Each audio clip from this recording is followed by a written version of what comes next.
Hey guys, hey Truth, hey Rose, hey everyone coming in. Thank you all for joining. Let's go ahead and jump in. I'm going to do this video off camera if you guys don't mind. Thank you all for joining. Of course, everything said in the video is alleged and in my opinion and is used for fair use and entertainment. This is our midday pop-in and it will be just that. We ain't going to hold you guys long, all right? Let's jump on into some topics to give you guys some updates on what is going on out here in these streets. First topic, all right? We just jump in, honey. We don't do no 5 and 10 minute marks over here. Nothing against nobody to do. We like to get right to the T. All right. According to the neighborhood talk, as you guys can see on my screen, it has now been confirmed. Now, we heard rumors that Kroy was dating the wife of Kim Zolciak's now boyfriend. So I'm not sure if the pickings kind of slim in the Atlanta area where Kroy would have to date the wife of the Kim Zolciak's new boyfriend, married boyfriend. Ain't this weird? So Kim is now dating this married man, and Kroy is dating the married man's wife. For those of you that don't understand where I'm going with this is weird. Let's get into it, y'all, because now it's been confirmed. I heard rumors, I showed some pictures, but now it's been confirmed. They said, if you've been trying to keep up with Kim Zolciak and Kroy Biermann, never-ending divorce drama, buckle up because the relationship web has gotten messier. Now, according to TMZ, it said that Kim's boyfriend, Kyle Moitz, has filed new court documents in his own divorce, claiming his estranged wife, Jillian Green, wasn't truthful about her relationship with Kim's estranged husband, Kroy Biermann. What is going on? My God. Now, said that here's where it gets confusing. Kyle is claiming that Jillian previously testified under oath that she and Kroy were just friends and had only met once and weren't planning to continue talking. Said that she also allegedly said that she had no intention of having Kroy around her children. However, said that Kyle now alleges that that's not what actually happened. In the filings, he claims that he later found out that Kroy's vehicle was parked outside the family's home while their children were there. So he's been stalking, it sounds like, and checking up on the wife while he's fully dating Kim Zolciak. Ain't that something? That's how they be. Said he also alleges text messages produced during the divorce show that Jillian and Kroy were communicating far more than she admitted during her deposition. Said that Kyle further claims that neighbors have told him that Kroy is frequently at the home. So now you snooping around with the neighbors and asking, do y'all be seeing Kroy's car over here? Child, Kroy is balls deep in this man's wife. My God. So it says because of that, Kyle says he's concerned about what he describes as Kroy's unpredictable behavior and alleges that Kroy has a history of mental and physical abuse involving adults and children. Where you learn that at? From Kim. Said that based on those allegations that he's asking the court to keep Kroy away from his children and bar him from the home.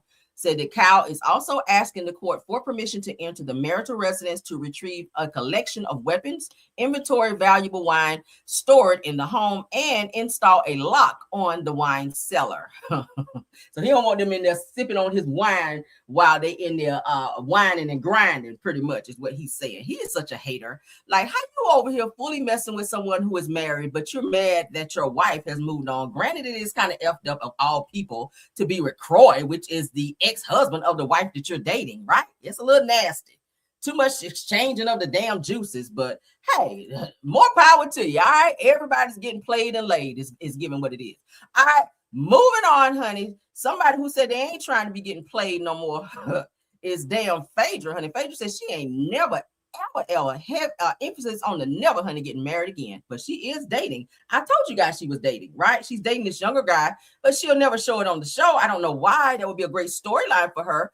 But according to Reality Nightcap, let's get into her. She just did an interview and she has confirmed that she's dating. All right, let's go. Yeah, I'm dating. I'm not in any serious relationship, but I'm definitely dating.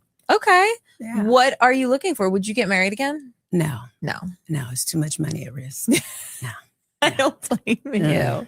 Never splitting any money with a man. I know that's right. That honestly sounds horrible. Horrible. But it happens a lot. I know. I don't have a prenup. Ooh. I know. Are you the more wealthier woman in the relationship? No, but I could be. Yeah, but I mean, you never know, right? I could hit it big. Yeah. I mean, I do gamble a lot. I could hit it. We rebuke that gambling spirit. Yeah, I'm dating. I'm not in any. I mean, girl, if you that concerned, if you hit big at the casino, baby, go on out and get you a good post nump, all right? That's the after nump, as they call it. Go get you a damn post nump. And you sitting there talking to an attorney, Phaedra could draw the paperwork right now, if and when you need it, okay? But what y'all think about that? Of course, I told y'all weeks ago that Phaedra was dating. She will never show her real life on TV. I mean, she is private, but if you're on reality TV, you have to show your reality, which is that you're dating, right? I told y'all that Apollo was snooping around asking for their family to get back together, and she has vehemently said, hell no. She don't want to be back with him because of all the shit that Apollo's done. He's a 2-time felon, and she don't want that, you know, she don't want her money and everything else commingled with him again. I think she learned the very first time by being with him. We saw he was aggressive with her on TV. We saw now that he left Phaedra for the side piece, and they wound up getting married, and that shit didn't work out because he was seen on doorbell cam cheating on her. And then we later found out he was putting the pause upon the new wife. So she ain't trying to be back with Apollo, but she is dating, and the guy that she's dating is a younger guy. I ain't mad at it though, Phaedra, honey. Get your feet wet, and among other things. Okay, moving on. Okay, let's get into an unfortunate situation that Claudia Jordan shared. Okay, y'all, who knew Bob Barker? Rest in peace to him, because he ain't here no more. Y'all know he was 196 years old when he died, most recently.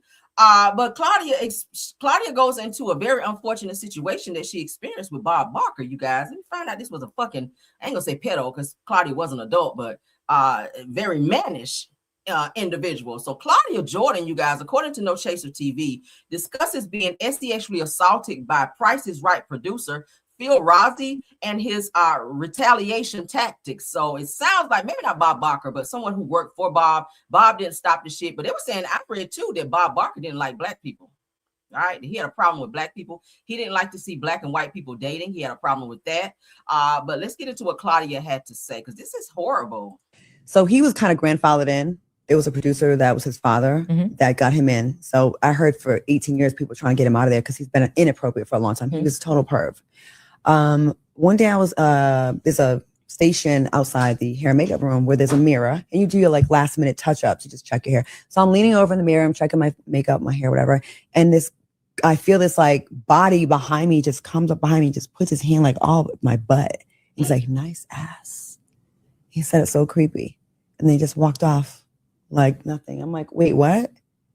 Like, I'm looking around like, did anyone see that? So I went out like and went to stage, and I just kind of did my thing, went through the motions, and I was like, this motherfucker just grabbed me. Like, he just touched me. And that way it was so pervy and so creepy. So I think it wasn't even that long, like a couple of days, I told on him. And the woman came to my dressing room and we talked, and her eyes lit up almost like, yes, because I know they were kind of, she wanted his job. He was like slightly above her. And I saw her like, tell me more. So I'm thinking, she believes me. She's excited. She wants to go after him. But really, she didn't protect me. Once she went and, I was being used in a pawn for her to get his job. She didn't really care about me, I don't think, in my opinion. So once I did that, it was every little thing I did. I started getting written up for being 1 minute late. Now, not alone. Like, there's a meeting we have to go to, like at 12:45 p.m., right? My clock is the same time. My phone is the same time as the break room, the meeting room. So I would get to the studio and I would have ample time to get to the meeting. I would get in there. I walk in, other models walk in, and now the clock says 12:48. I'm like, it just said 12:42. Like, how did it? And I thought I was going crazy. Like, why is the time? And only me would get written up, not the other two white girls, just me. We would walk in the same time. Sometimes they'd come after me. There were sometimes models would show up to work hungover and drunk. Okay. They never got written up, but I was getting written up for literally 30 seconds, 1 minute late. Wow. I find out from a security guard later on that Phil Rossi, the producer, had told security the minute that I pull up on the lot, because you have to use your badge and everything, the minute I pull up on the lot and enter the building, to call him. So what he was doing was going to the break room, setting the clock forward a few minutes and setting it back afterwards. Wow. Just enough so he'd have witnesses that I was late. But I was the only one getting written up for this. And this is after I told. That's retaliation in the workplace. You should have sued his ass for that. And all you had to do was get one security officer to come forward and say, hey, Yeah, he did tell me that every time she comes on the lot to let me know, which gave him plenty of time to do what she had to do from getting from the parking lot, getting out of her car from the parking lot inside the building. By that time, he had done changed the clock up a few minutes or so, and boom. All right, that's retaliation. So he felt like he could sexually assault her and touch her in inappropriate ways and get away with it.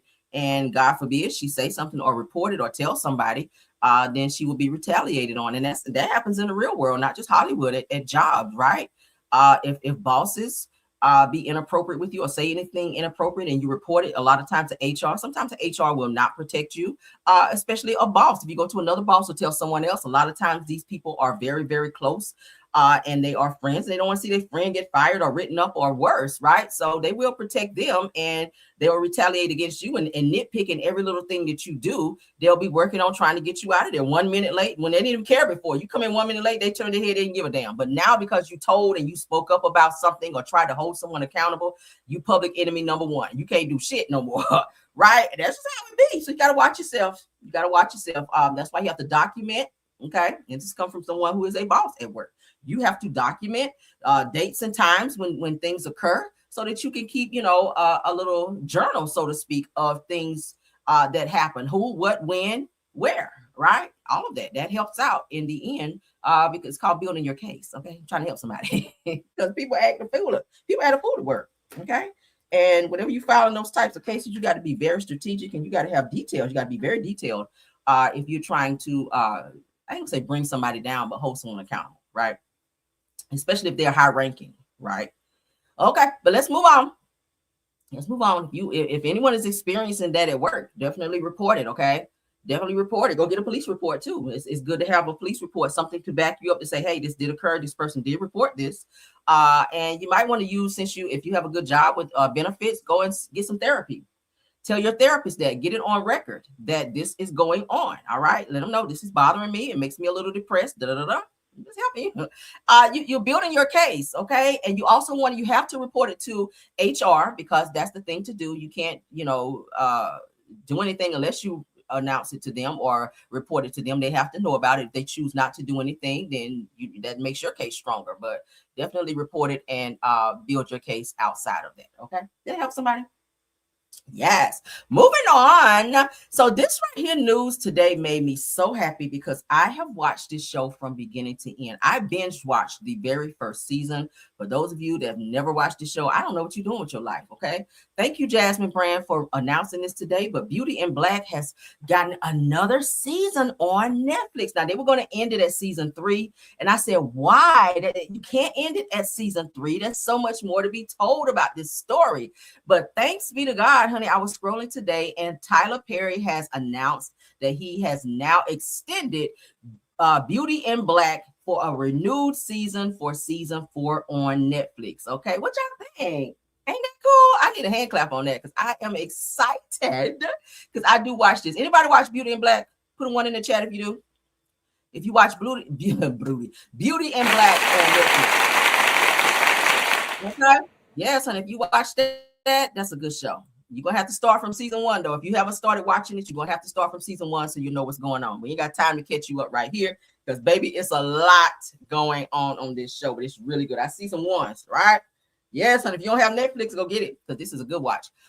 So as you guys can see here, Beauty in Black won't be ending with season 3 after all. Now, Netflix has reversed course on ending Tyler Perry's Beauty in Black, renewing the drama for a 4th season after announcing in December that season 3 would close out the series. It said that the turnaround follows a strong run for season 2, which released 2 parts and spent 6 weeks in Netflix global top 10, hitting number 1 in 17 countries, according to the streamer. All right, so written, directed, and executive produced by Tyler Perry, which you can tell because all his stories are almost the same.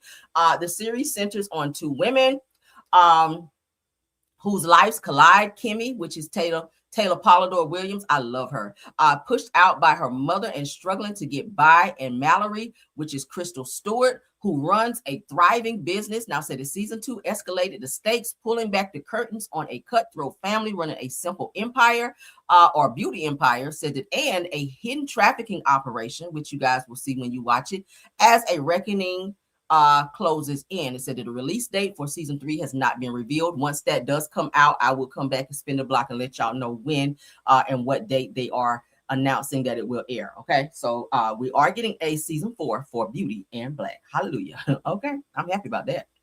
And then of course they'll probably add another because the way it went off, I just was like, I'm mad.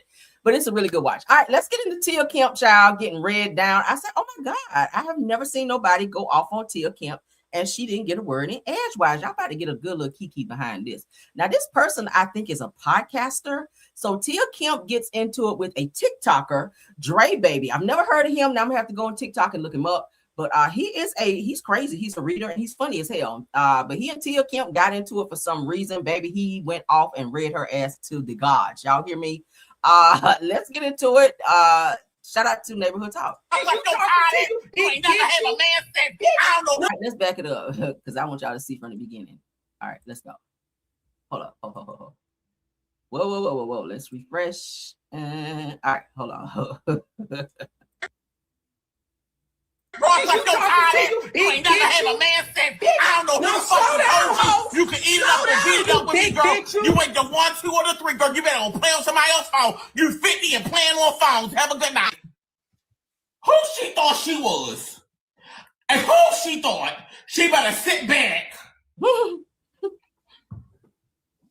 Girl, you slept with Rick Ross and didn't see a man since.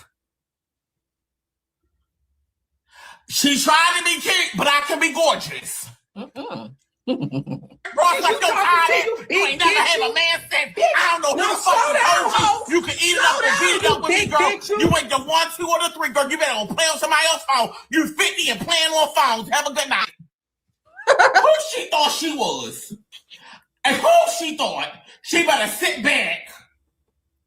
Here's another one where he's going off on her teeth too. These two right here, this wig is sending me to. It's like with Rick Ross and didn't see a man since. Oh my God. She tried to be cute, but I can be gorgeous. Ross, like your child, these two right here are going at it. Tia couldn't even get a word in. I'm shocked. Y'all know Tia Kemp is a whole reader, okay? The way Tia Kemp shut down, what's the child name? Of course, Tokyo Tony, okay? And also, what's his name? Dude is supposed to be like a girl. I can't even remember his name. Oh my God. But Tia Kemp, y'all, I'm lost for words that Tia let this dude read her like this. This is crazy. Oh my God. Let's move on though. I thought that was funny. All right, so let's get into Cardi. Oh my God. That was a nice little kiki. Oh my goodness. Right. A whole queen, child. A whole queen. Oh my God. All right, so Cardi B admits that she could pick better men while seemingly addressing the new guy that she's alleged to be dating, that now his baby mama came out to say that he is abusive, okay, be putting hands on women and don't take care of his kids. So y'all know Cardi know how to pick them, child. She only like fuck niggas. And he appears to be one of them. So it goes on to say that Cardi B admits that she could pick better men while seemingly addressing Maduka's baby mama, accusing him of being bi and abusing her after the two were spotted having dinner in Italy. She said, I'm used to ish like that since I was 20 years old. She says, I don't know what it is about biatches, but I ruffle their feathers very bad. I don't know why she feel like that's such a flex to be with him, because he bring nothing to the table. I did see where she was saying that he give her like $300 a month. Like, girl, that ain't no money to you. Cardi, you are a double-digit millionaire. $300 is nothing. You probably spend that going out to eat. You probably spend that, on a pair of shoes or something. I don't know. Let's continue, child. Let's go back, because child, Cardi. It's not me, the nigga in the club, and it's like, oh yeah, I'm Cardi. You know what I'm saying? Like, I gotta be a little bit more exclusive. Like, it's like, and I just don't be liking people like that. I don't find people attractive like that. I don't. That's why I stay with people for a long time, because it's hard for me to like people like that. Could I pick better men? Probably, maybe so, whatever. But even if I do, one thing about it, two things for sure, I'm telling you, left right away. I've had this since I was 20. As long as a nigga has a baby mom, fuck a baby mom. As long as a nigga have an ex-girlfriend, just an ex-girlfriend itself, this is going to happen. When I was 20 years old, I was dating this guy. He was dating this crazy ass white girl. All that shit. She even came to my job. This skinny little white girl. Then when I dated that scammer that I dated for 3 years, he had an insane baby mom. Like the bitch was even crazier. The bitch was even crazier. She was just fucking insane. Now, if y'all was around the Tommy era, if y'all was really around the Tommy era, if y'all know me from 2014 to 13, y'all know too. The baby mom was insane. And the list is gonna go on. So unless a man fucking was born the day before yesterday and never dated a girl, never did this and that, this is what always gonna come with it. I don't know what it is about bitches. I ruffle they fucking feathers really bad. The list is gonna go. At the end of the day, I think that Cardi just has an appetite for dudes for like rough dudes who, that's just have the same characteristics. I mean, you left Offset to be with Stefan. I don't see no difference between the two of them except that Stefan has more money than Offset, right? And stop falling in love with everybody. Like, damn, you are single now, almost, because you're not officially divorced from Offset because he won't give you the divorce. But still, just date a bunch of people and just have fun, Cardi. Like, stop all this falling in love and trying to be with this one person. This dude obviously is not a great match for you. He still don't look like he closed that door with the baby mama, and she's airing him out. It's not a good look for you to be with somebody who is known to be an abuser.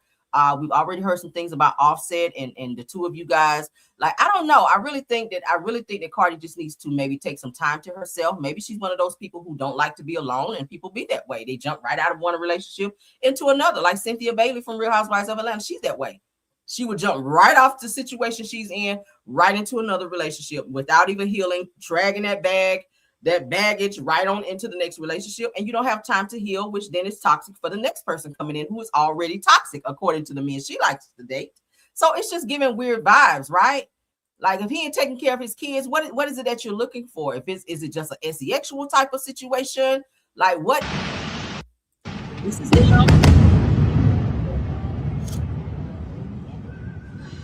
She's in Italy with him, dating him.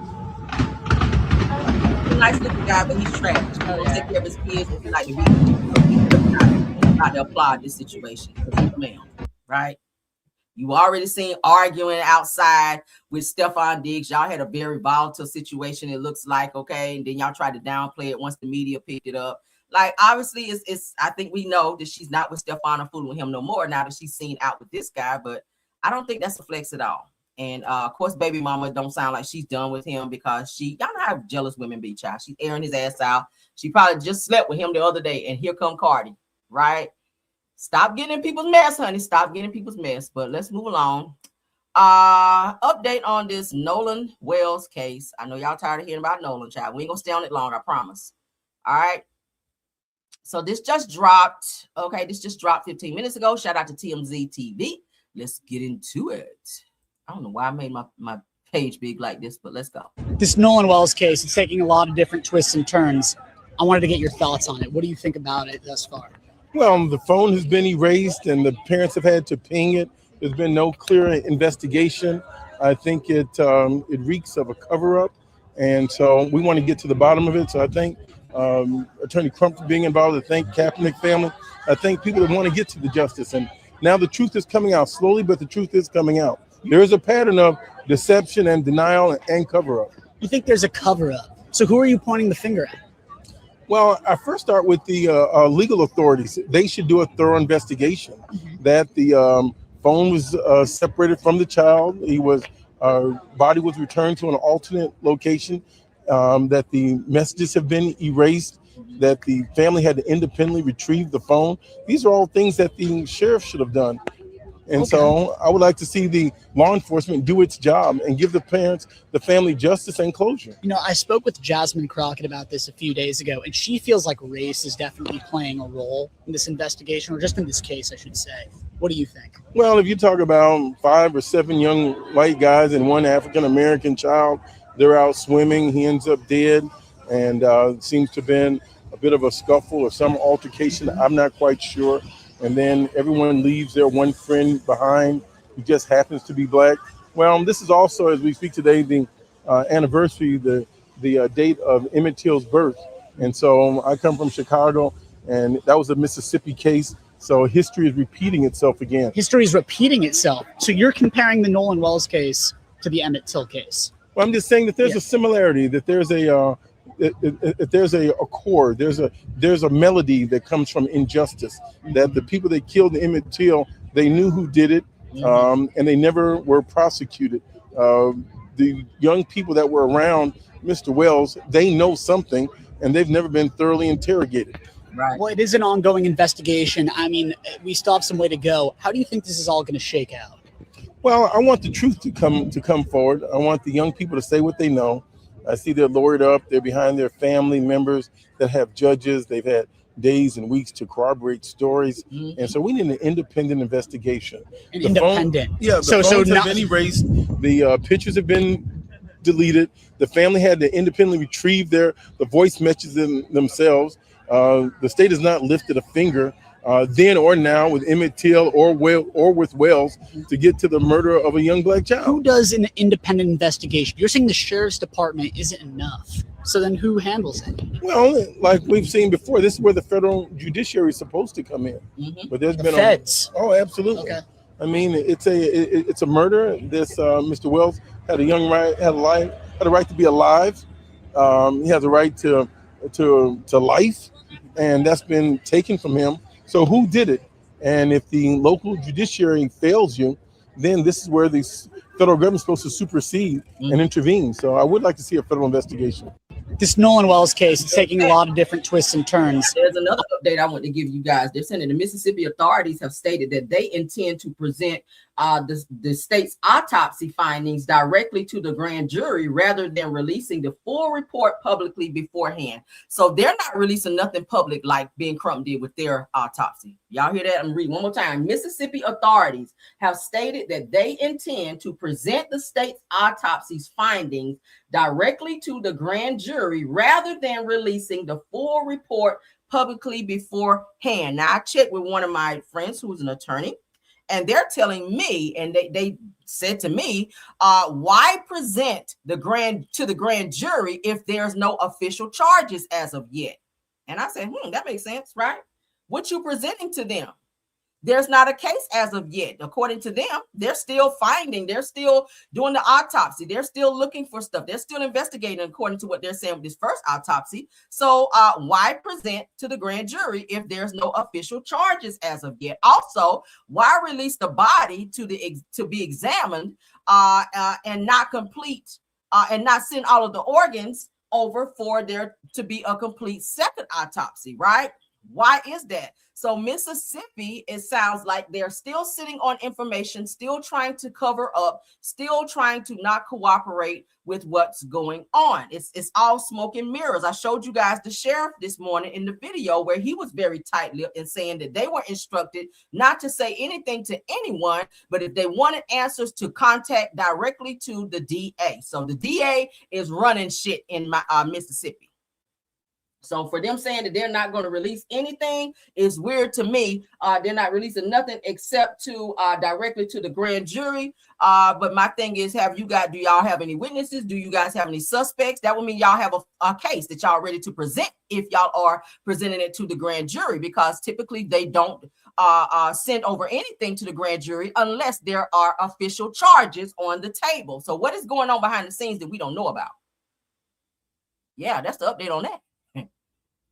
There must be some official charges that's about to take place for them to only be releasing a full report and findings to the grand jury. And that's directly from an attorney, a very, very well rounded attorney that I spoke to about the shit. Let's keep going though. I see they shit. Now they're attacking Ben Crump. Let's get into that. Now they're trying to attack Ben Crump. Let's look at the messages. Because I screenshotted them. I said, I see what they're trying to do.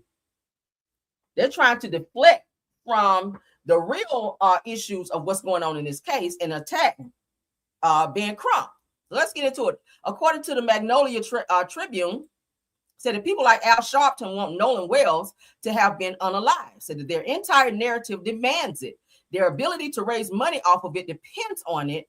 They're vultures feeding off of fear and history to exploit a tragedy. This is according to this guy right here, Russ Latino. All right, let's keep going. There's more. So according to Mississippi News, the United Cajun Navy is attacking Ben Crump. Check this out. All right. They're saying that at Attorney Crump, we did not say that Nolan was fully clothed when found. Said that he was wearing only swim trunks. Please don't misrepresent our words. Now, according to the video that I showed y'all in Car Chronicles, where the white man who says that, matter of fact, let me pull it up. Because he actually said that he had, remember I played the video where the white guy said that he had the pictures from the United Cajun Navy. He worked with the United Cajun Navy. He said that Nolan was fully clothed face down on the side of the banks. He said it. So why are you guys now coming back and attacking Crump, Attorney Crump, to say that you never said that, in terms of making it seem like he's just out here putting out lies and fabrications when you actually said it in a video? Maybe you should stop doing videos and fact check, right? Because you did say it. You said that any pictures or any information that Nolan Wells' parents want, all they got to do is contact you, when you should be contacting them of any new findings to say, hey, this is what we ran across. Don't know if you heard about it or not, but here are the pictures, here are the videos, here's this or here's that. Y'all didn't do that. But here you are, according to the Mississippi News, saying the United Cajun Navy says that at Attorney Crump, we didn't say that Nolan was fully clothed when found, said that he was wearing only swim trunks. Please don't misrepresent our words. Okay, but the guy that spoke this morning definitely represent the United Cajun Navy because he announced that he was with the United Cajun Navy. I mean, we can pull the video right now. Let's not do that. All right, so let's get into this damn corner. Is that my last one? Yep. So this is gonna be the last video. It's gonna be the last topic. Let's get into, yeah, she said it. He said it. He was at the United Cajun Navy. So you announced who you were with, and you said it in the video that he was face down and fully clothed. And we were asked, like, how did he get fully clothed when he came on the island with only gray swim trunks? We trying to figure that out too. So here they go. Here they go. So somebody must be about to be charged. And I hope it's the right people and they ain't just picking somebody. That's another thing. I hope they ain't just picking some random person who ain't got shit to do with it to avoid arresting the correct people because there's money and titles behind said people. But let's get into this. According to the Griot, Mississippi medical examiner in Nolan Wells' case also handled Trey Reed's investigation, drawing renewed scrutiny. Let's look into that. Sound like she's been doing this for quite some time with her Richard Simmons looking ass. Let's get into her. So Mississippi's chief, let me pull my other screen up over here, guys. I'm sorry. I'm doing dual screens over here. All right, so I can keep up with all this stuff. All right. So a Mississippi chief's medical examiner is facing renewed scrutiny after handling several high-profile death investigations involving Black residents. Now, Dr. Stacy Turner, she need to pass in her damn badge, performed Wells' autopsy, but her official findings have not yet been released. Of course, since the second one came out, and she's the one who withheld the throat, the stomach, the brain, and all the other things that should have been sent to the DC autopsy.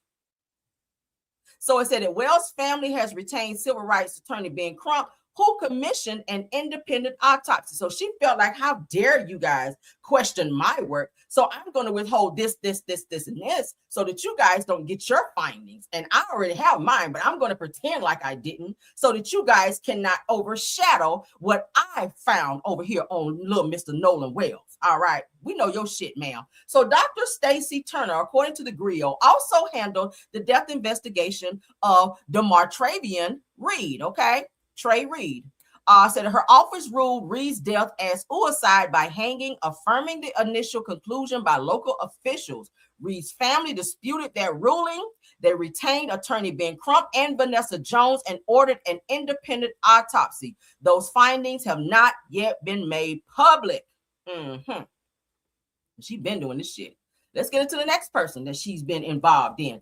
Advocates have also pointed to the 2021 death of Damian Cameron, who died after being restrained by Rankin County Sheriff deputies. Now, Dr. Stacy Turner ruled Cameron's cause of death as undetermined, despite documenting injuries that included internal bleeding in his neck. So it could have been asphyxiation from the blood where he was maybe hit, stomped. We don't know what. But if he had injuries in the neck, bleeding in the neck, he could have choked or been asphyxiated by those injuries. But you said undetermined when clearly you saw injuries to his neck, but you didn't put that in the paperwork because why? It was done by Rankin County Sheriff deputies. Y'all see what's going on here? Girl. So a grand jury later declined to indicate the deputies, indict. I'm sorry, I can read it here. A grand jury later declined to indict the deputies, relying in part on her findings. Now, it said that in 2023, 3 independent forensic pathologists reviewed Cameron's case and concluded his death was a homicide. Y'all see that? Now, she put undetermined, but when they came back and looked at it again, they deemed it as homicide. So this is something that she's been known to do, and she's trying to do it again with Nolan's case, and there's too many hands in the damn pot. It's too many people watching, so she can't get away with it. So now she's hiding evidence, allegedly. Now, one of the deputies involved is now serving a federal prison sentence for unrelated goon squad torture cases. And the same is about to happen with this case because once the FBI come in, they don't have ties to the FBI, right? Once this thing becomes federal, where the FBI has to come in and take a closer look at Mississippi Sheriff Department, as well as this coroner and everybody else that's investigating this case to see that there's a pattern of behavior with this coroner, her ass gonna be catching some charges as well because you take an oath to do your job and you're not doing it. You're not doing it. You're not doing it. Okay. So let's get into the next one. 13-year-old Shannon Wilson's family also disputes the official findings that he accidentally drowned and has raised concerns about how the investigation was handled. However, there is no publicly confirmed documentation linking Turner's office directly to Wilson's case. All right. So let's read what they're saying. As questions continue to surround the death of Nolan Wells, renewed scrutiny is falling on Mississippi medical examiner Dr. Stacey Turner, who also conducted the autopsy of Trey Reed. Now, the connection has sparked fresh concerns from families and advocates seeking transparency and accountability in 2 high-profile cases involving young Black men. Now, while state authorities have stood by their findings, Wells' family continues to press for answers after an independent autopsy concluded that foul play could not be ruled out. Let's keep going. Okay. The renewed attention comes as the Wells family awaits the release of the state's full autopsy findings and toxicology report, which that could take anywhere from 6 to 8 weeks in terms of the toxicology report. All right. The autopsy should have already been out weeks ago. Right. Because theirs was done before the one that was done in DC. So Mississippi should have already had theirs done. So I'm not sure what the hell they're waiting on, right? With calls for a thorough investigation continuing to grow. So I feel like they are very much so insulted by the fact that Nolan's family does not trust their findings after many situations have come out to be very suspect by this same coroner. She definitely needs to be looked into and investigated. And these cases might need to be reopened. And if it's found that she did do some things that was uncouth in terms of these cases, she definitely needs to seek charges or have charges put on her, as well as everyone else that investigated this case as well. Because as a coroner, they rely on your rulings and your findings in order to get to the next step in the investigation. So if you're just putting things down because you want to protect this person, then you're not doing your job to the best of your ability. And it's fraud. That's fraud. Okay. Sorry, but that is called fraud, my dear, because you have to sign off on your autopsy report that the findings that you found on there are to the best of your knowledge. Right? Yeah, there's a signature. There's a signature on an autopsy report by the doctor who performed it. So if you're signing off on something that's undetermined when you know that it was a homicide, that's fraud, right? I work in fraud. That's how I know. Anytime you sign off on something, that's any document, okay? Any document. But that's all we have for this video. Y'all sound off, honey. Y'all sound off. I hope they get Richard Simmons Jr.'s ass and lock her the fuck up, because she needs to be locked up. She don't need to be doing another autopsy. Like, not one. She don't need to do one on a fucking dog at this point. She don't need to do one on a stray cat, because I wouldn't believe her damn findings anyway. But what y'all think? Sign off on that. Thank you so much to my top flight Mars, Rose Armstead, True TV Podcast, and Tiffany Thomas. Thank y'all for doing an awesome job. Hope you guys enjoyed this show. All right. All right, we about to get on out of here. Love you guys down. Y'all have a wonderful, wonderful day. Until the next video. Bye.